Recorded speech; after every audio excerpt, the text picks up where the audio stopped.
گھیرے میں اس قدر مضبوطی کے ساتھ جکڑ لیں گے کہ شام ہوتے ہوتے اس کے دل سے ایمان رخصت ہو چکا ہوگا، اس کے دل سے ایمان کھوکھلا ہو چکا ہوگا، اپنے ایمان کو خیرآباد کر چکا ہوگا۔ اور دوسرے فرمایا او یمسی مؤمنا ویصبح کافرا، یا شام کے وقت وہ مسلمان ہوگا، بستر پر لیٹنے کے وقت اس کے دل میں ایمان کی چنگاری ہوگی، وہ اللہ پر ایمان رکھ رہا ہوگا، رسول اللہ صلی اللہ علیہ وسلم کی رسالت پر اس کو یقین ہوگا، لیکن صبح ہوتے ہوتے حالات ایسی کایا پلٹ ہوں گے، حالات ایسے پلٹا کھائیں گے اور اس کے دل سے ایمان رخصت ہو چکا ہوگا۔ فرمایا ایسا کیوں کریں گے؟ اپنے ایمان کا سودا کہ صبح میں مسلمان شام کو کافر یا شام کو مسلمان صبح کو کافر، یہ کیسا فطرہ ہوگا؟ فرمایا یبیع دینہ بعرض من الدنیا، فرمایا دنیا کے چند ٹکے کے لیے وہ اپنے ایمان کا سودا کر رہے ہوں گے، دنیا کی چند خواہشات کے لیے، دنیا کی چند لذتوں کو حاصل کرنے کے لیے وہ اپنے ایمان کا سودا کر رہے ہوں گے۔ یہ حالات ہوں گے اس وقت موجودہ حالات کے اندر۔ احادیث مبارکہ کی روشنی میں جو فتنوں سے جن فتنوں کی طرف اشارہ کیا گیا تھا، نبی کریم صلی اللہ علیہ وسلم نے فرمایا کہ تم اپنے اعمال کی طرف مضبوطی کے ساتھ جم جانا، استقامت اختیار کر لینا، نیک کاموں کی طرف بڑھ جانا۔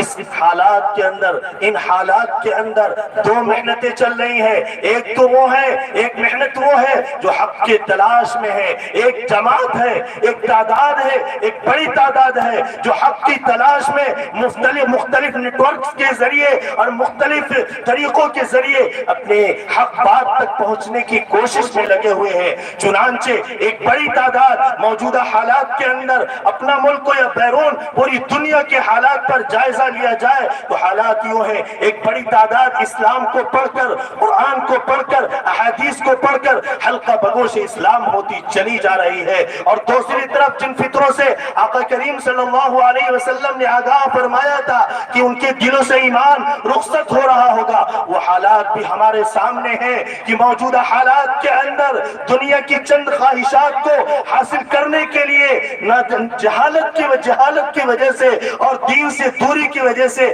ناخواندگی کی وجہ سے اور دین سے محبت نہ ہونے کی وجہ سے، علماء سے دوری ہونے کی وجہ سے، مساجد سے دوری ہونے کی وجہ سے، دینی مدارس سے دوری ہونے کی وجہ سے ایسے حالات آئیں گے، دنیا کی خواہشات کے اندر ایسے الجھ چکے ہوں گے کہ وہ دنیا کی چند خواہشوں کو حاصل کرنے کے لیے اپنے ایمان کو فروخت کر چکے ہوں گے،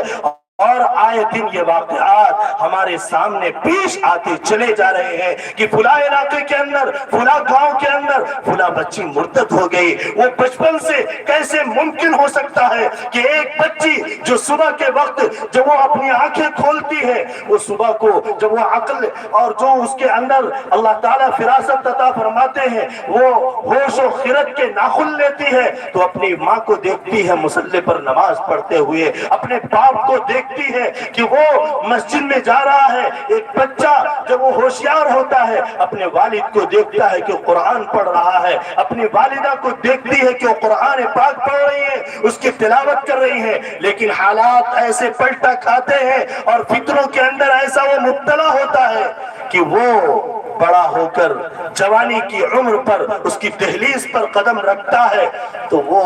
ایسے حالات میں گرفتار ہو جاتا ہے کہ وہ اپنے ایمان کا سودا کر لیتا ہے۔ وہ بچی اپنے اسلام کو چھوڑ کر جو بچپن سے دیکھتی آ رہی تھی وہ کسی اور مذہب کو اختیار کر لیتی ہے۔ یہ جراثیم اور یہ